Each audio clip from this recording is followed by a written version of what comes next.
My freshman year of high school began just days after my parents and I moved to a new town, Napersville, Illinois.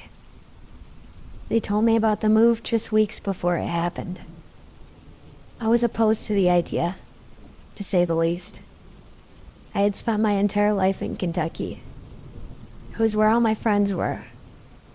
The only reason my parents ever wanted to move was because they were paranoid after a man a few blocks away from us was found murdered.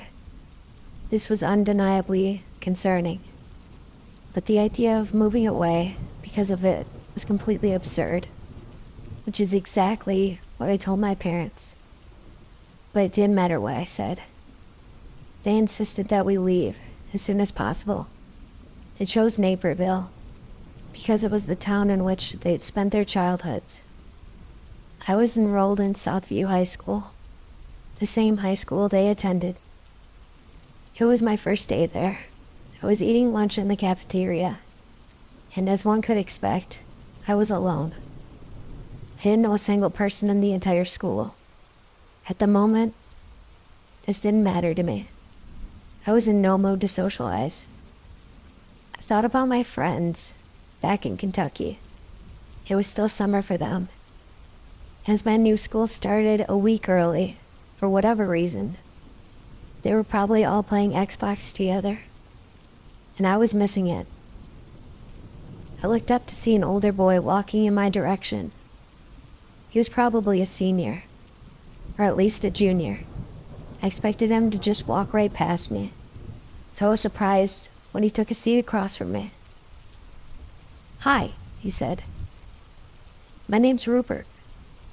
Flummoxed by his decision to converse with me, I simply replied, "My name's Jeffrey." It was then that I noticed that he didn't have a lunch tray. "Where's your lunch?" I asked. He shrugged. "I don't need one." "Do you not have any money?" He shook his head. "No, I'm good. Don't worry about me." Okay. I stared at him with fascination. His look was right out of the 1980s. He wore a thick leather jacket over a white t-shirt and had long, blonde hair that he wore in a mullet. I presumed this was because he wanted to be unique, which I thought was laudable. "You new here?" he asked. "Yeah," I said. "My family just moved here from Kentucky." "How do you like it so far?" he asked. I thought about my answer for a moment and decided not to tell him how I really felt. "It's nice." He chuckled. "But you'd rather be in Kentucky, right?" I nodded sheepishly, wondering what gave it away. "Moves can be that way sometimes," said Rupert. "You'll get used to it. You got any siblings?" "No," I answered. "You know anyone here?" "No," I repeated. "Why'd you guys move?"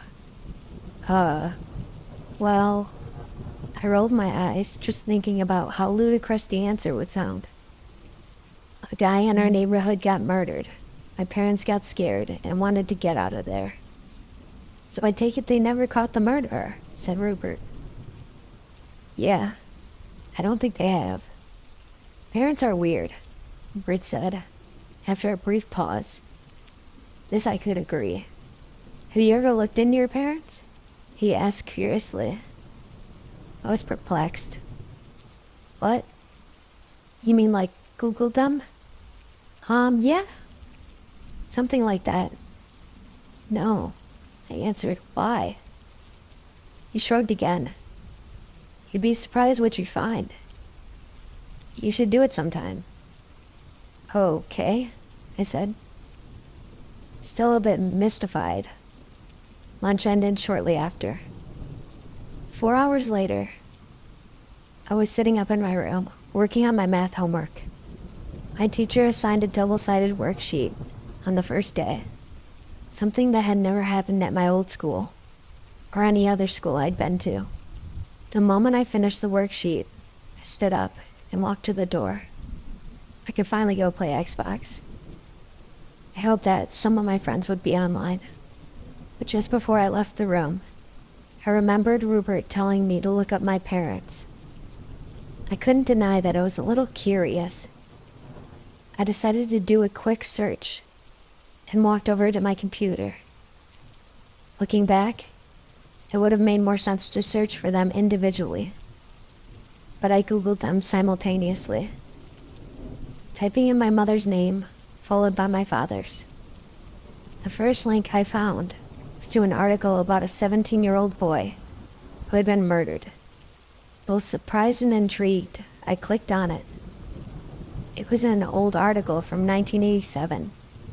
The first paragraph explained that the boy had been found stabbed to death in a forest in Naperville, Illinois. This made me think for a moment. My parents had both turned 50 earlier this year, so it quickly occurred to me that both of them would have been 17 in 1987, going to high school in Naperville. It was the next paragraph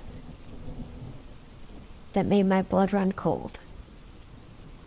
After reading it, I learned that my mother and father, the people that I had lived with and known my entire life, had been interrogated on speculation of first-degree murder.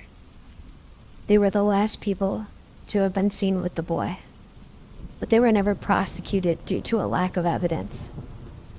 I sat there in shock for a good 5 minutes, questioning everything I knew about my parents.